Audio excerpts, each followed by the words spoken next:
Hi സുഹൃത്തുക്കളെ, ഇന്ത്യയിൽ ഇന്ന് ഏറ്റവും കൂടുതൽ തീവ്രവാദി എന്ന് വിളിക്കുന്നത് മുസ്ലിം സമുദായത്തെയാണ്.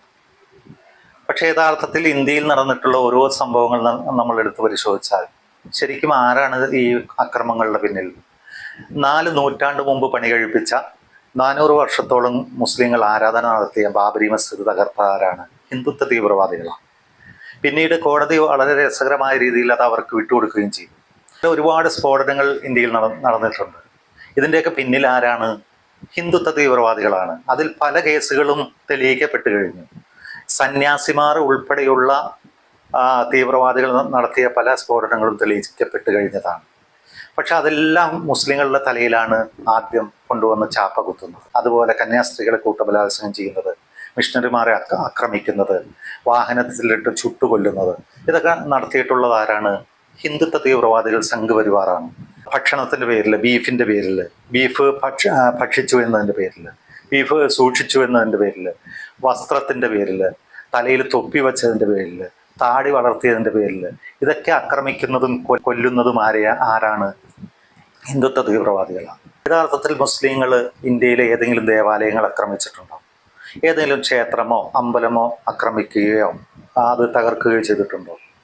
ഏതെങ്കിലും ഹിന്ദുവിനെ ആക്രമിച്ചു, അല്ലെങ്കിൽ ഹിന്ദുവിനെ കൊണ്ട് ബലമായിട്ട് അള്ളാഹു അക്ബർ പറയിച്ചു, എവിടെയെങ്കിലും കേട്ടിട്ടുണ്ടോ നിങ്ങൾ? ഒരിടത്തുമില്ല. ക്രിസ്ത്യാനികളുടെ ബൈബിള് കത്തിച്ചു, അല്ല കുരിശ് തകർത്തു, അല്ലെങ്കിൽ ക്രിസ്തീയ ദേവാലയത്തിന് കല്ലെറിഞ്ഞു, നമ്മൾ എവിടെയെങ്കിലും കേട്ടിട്ടുണ്ടോ? മുസ്ലിങ്ങളെ കുറിച്ച് ഒരിടത്തും കേട്ടിട്ടില്ല. പക്ഷെ എന്നാലും ഇന്ത്യയിൽ ആരാണ് തീവ്രവാദി? മുസ്ലിങ്ങളാണ്. ഇത് തന്നെയാണ് ലോകത്തുള്ള അവസ്ഥയും. ഈ ലോകത്തെ ഏറ്റവും വലിയ അക്രമകാരികളും ഭീകരവാദികളും ആരാണ്? അമേരിക്കയും ഇസ്രായേലുമാണ്. അതുപോലെ തന്നെയാണ് മറ്റുള്ള പാശ്ചാത്യ രാജ്യങ്ങളും. അമേരിക്ക അഫ്ഗാനിസ്ഥാനിൽ മാത്രം 60 ലക്ഷത്തോളം പേരെ കൊന്നിട്ടുണ്ടെന്നാണ് കണക്ക്. അതുപോലെ തന്നെ ഇറാഖിൽ 35 ലക്ഷം പേരെ, അതുപോലെ സിറിയയിൽ ലക്ഷക്കണക്കിന് ആളുകളെ കൊന്നിട്ടുണ്ട് അമേരിക്ക. പക്ഷെ അമേരിക്ക ആരും ഭീകര രാജ്യമെന്ന് വിളിക്കുന്നില്ല.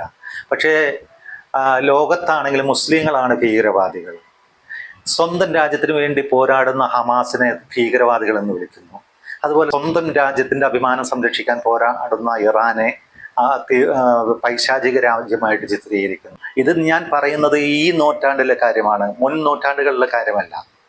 21ാം നൂറ്റാണ്ടിലെ കാര്യം മാത്രമാണ് ഞാൻ പറയുന്നത്. 21ാം നൂറ്റാണ്ടിൽ അമേരിക്ക ചെയ്തിട്ടുള്ള ക്രൂരകൃത്യങ്ങളെക്കുറിച്ച് നമ്മളൊന്ന് ചിന്തിച്ചാൽ നമുക്കിതെല്ലാം മനസ്സിലാക്കാൻ സാധിക്കും.